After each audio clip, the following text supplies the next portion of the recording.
Carson Wentz debut versus Seattle Seahawks impressed a lot of Colts fans, and some Colts fans are still on edge about his performance.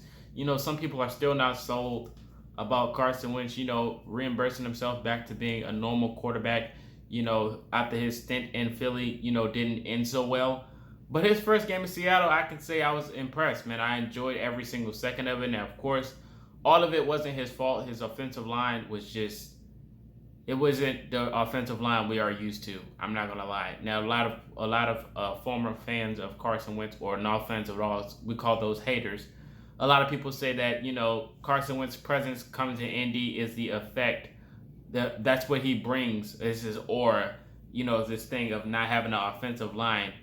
Since Carson Wentz is now in Indy, they're expecting the offensive line for the Colts to be a downfall, and I think it's just us being outmatched by Seattle, which was the better team, and they wound up showing that. We still had a chance to win that game, but it was due to unfortunate events that we couldn't pull it off. The fumbled snap lost by Carson Wentz had a lot to do with Ryan Kelly missnapping that. Like I said, I'm not going to try to, sugarcoat things or say Carson Wentz was this perfect quarterback in game one, but all of this blame on him, I wouldn't put it on the reason why we lost or why the offense wasn't moving. Now, of course, there are some people saying, oh, he held the ball too long on certain plays. We had a quick slant wide open under the field, right in the middle of the field, right in front of him. Why couldn't he just throw it? Why did he have to wind up? Well, when you look at how many times the pressure was forced on Carson Wentz, when you looked at how the offensive line was collapsing in less than 2 seconds, when you look at how the edge rush for Seattle was underrated and it came in through screaming on every play, the left tackle, Davenport, when you look at that side of the field and how easy it was for them to go get that quarterback and how to get past Davenport, like to just walk past him, you're not going to be able to throw the ball. You're just not. You're not going to force a pass, because if he tries to throw it and the edge rush gets to him, it's going to be a fumble. It's going to be qualified as a fumble. So, in Carson Wentz's defense, I feel like he had a solid game. Could have been better. Few receivers dropped the football. Some of them were overthrown. It is what it is. He tried to hit the tight end a lot. Just didn't work. He got the ball to Pascal twice and got in the end zone. 25 for 38, 251 yards, 2 touchdowns, no interceptions. A lot of people are expecting him to throw a lot of picks this year because it's just Carson Wentz and that's his game. But he started off pretty solid against a pretty decent team in Seattle. So, you can't knock Carson Wentz's performance this game. I think the loss has nothing to do with him at all. When you come to the game plan and we're running the football and it's not going anywhere, and you see Carson Wentz is dotting up the defense with passing the football, we got to throw the football a little bit more. Now, of course, some Colts fans said we should have ran a little bit more verticals. But in my opinion, I think the Colts should have had more blockers. We have enough tight ends that are good at blocking. I think if we would have had a little bit more help on that left side to hold off with Davenport, Carson Wentz would have got the ball off to a little bit more. I think Paris Campbell would have had a better game if we had extra protection on the left side. I think Hines could have exploded out of the backfield with the extra protection on the left side. I think everybody would have had an overall better game if we had a little bit more protection. The double tight end set that we run, if we would have had another tight end on the left-hand side to at least try to contain him a little bit longer, to give Carson Wentz maybe one more second to throw the football off, I think we would have had a better outcome for the offense. Now, the defensive side, they showed up at the end of the game. That's usually how it goes with Eberflus' scheme. You may start off slow, but they're going to turn it around towards the end, and they pretty sure did that. We got a fumble and everything, but we just couldn't make up for it. The game plan on 4th down was just not it. We tried to be aggressive.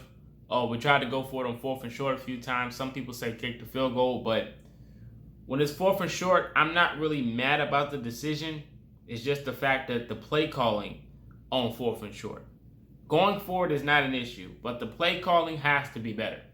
It has to be better. So, even on the quarterback spot with Carson Wentz trying to fight for it, you see Jamal Adams jumped over the line. It was a very great athletic play from Jamal Adams. But it could have been something different. In the interview, Coach Frank Reich said he didn't dig deep into his playbook. And I'm not surprised by that because, it's week 1. It's like an extra preseason game. Nobody's really ready for a week 1 game. Look at the teams that lost in week 1. Look at the teams that got away with the victory in week 1. Is that going to prove your season? Is that going to tell you how the season's going to turn out after 1 game in week 1? We do go on to face the Rams next week. It's going to be a good show, I'm pretty sure.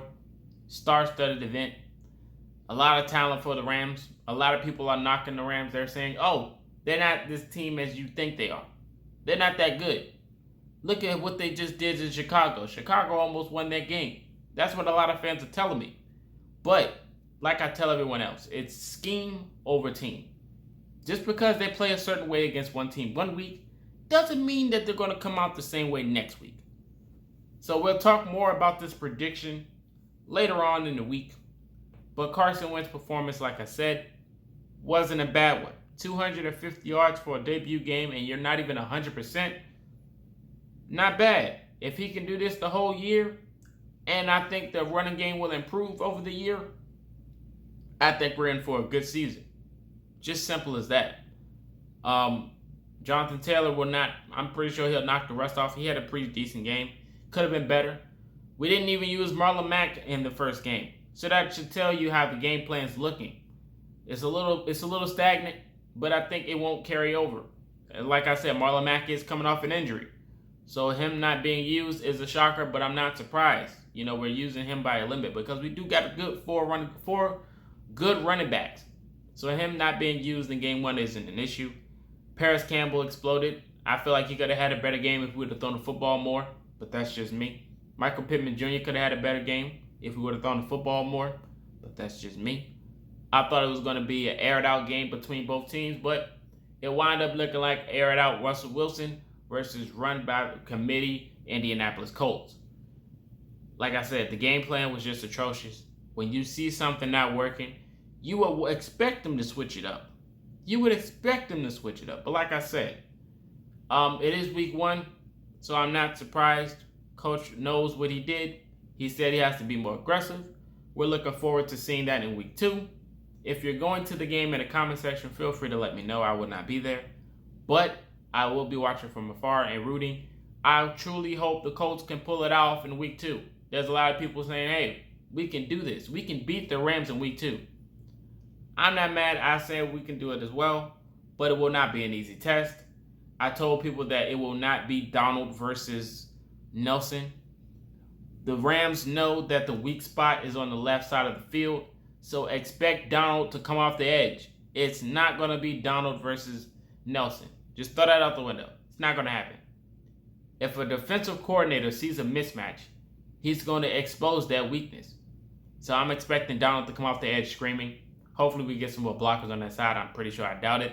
But we'll see. Maybe Eric Fisher returns. Maybe he doesn't. But you guys let me know your thoughts about Carson Wentz's performance in week 1.